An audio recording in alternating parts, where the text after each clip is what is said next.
Welcome back to another episode of Deeper Thoughts with the Geek, the series where I overthink UFC fights so you don't have to. You're welcome. If you're looking for a short and sweet breakdown, make sure you check out my quick picks videos for fast breakdowns and official picks. And if you like free money, well, potential free money, follow me on Instagram for free parlays. I'll pin the link in the comments because I'm helpful like that. All right, real quick, let's get this out of the way. Niko Price is stepping in on short notice to fight Nikolai, and I'm just going to be honest, I think this is a pretty straightforward spot for Nikolai. Niko Price is one of those guys I'll always root for because he's entertaining and a little unhinged in the best way. But the reality is, he gets knocked out a lot, he gets submitted a lot, and now he's taking this fight on short notice, which historically is not the best recipe for suddenly fixing all of that. On top of that, Niko hasn't looked great lately. He's even been losing grappling matches, which doesn't exactly inspire confidence when you're about to fight a guy who can mix things up. Taking a short notice fight like this just tells me he's tough, not that he's prepared. I was actually planning on picking against Nikolai in this matchup originally, but with the opponent change, this shifts everything. I think Nikolai now has a very real path to win, and I don't see this ending well for Niko. I could see a knockout, I could see a submission. Either way, I don't think this goes long. I didn't do a full video on this fight because it came together so late, but I'll say it clearly here. My official pick is Nikolai. And look, I don't love short notice fights either, but I get it. Nikolai shouldn't lose his payday just because Jose pulled out. It is what it is. But stylistically, this is a tough ask for Niko, and I think it shows on fight night. All right, moving on to the main event. Mario Bautista versus Vinicius Oliveira. This is a tough matchup for Mario, and honestly, he's kind of built a career on getting tough matchups. He's been thrown into one test after another. Ricky, then Jose, passed both. Then Patchy Mix, which at the time looked like a serious challenge before we realized, yeah, maybe not. Then he gets Umar, and that's where the run finally stops. Now he gets Vinicius Oliveira, and this is not an easy fight. Vinicius is a solid fighter with real power, and that alone makes this a dangerous matchup. One mistake and the whole night can change very quickly. I do lean toward Mario winning, but I don't think this is a walkthrough at all. Vinicius brings enough threat that Mario is going to have to be sharp everywhere. This is one of those fights where Mario's consistency, durability, and ability to handle pressure really get tested again.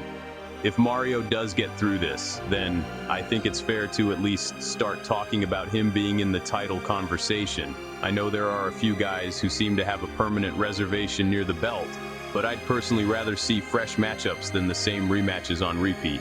We just saw how quickly a rematch can get made, and sometimes it just ends up looking exactly like the first fight. That said, all of that is secondary. First things first, because Vinicius is dangerous, and this is a fight that demands respect. If Mario wins, it says a lot. Another fight I want to talk about is Jailton Almeida versus Rizvan. And I'll be honest, I'm still a little conflicted about this one, mainly because of Jailton's last performance. Let me be clear, I am not anti-grappling. I love grappling. I love high-level wrestling and jiu-jitsu when it's actually being used. Both of these guys are strong grapplers, but Jailton's last fight against Volkov was rough to watch. He took Volkov down, got top position, and then did absolutely nothing with it. No advancing position, no ground and pound, no submission attempts. He essentially decided that control time alone should win the fight, and it didn't. That performance was way out of character for him.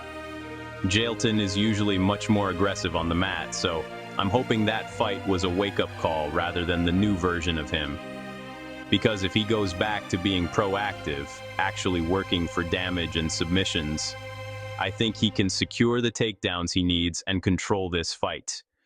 As for Rizvan, I'm not particularly high on him.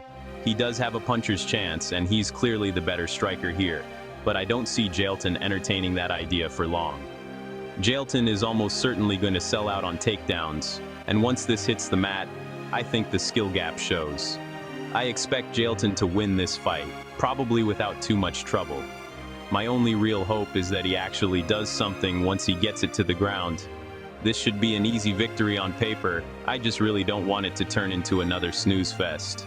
There are a few other fights on this card that I'm really looking forward to, starting with Amir versus Kyoji.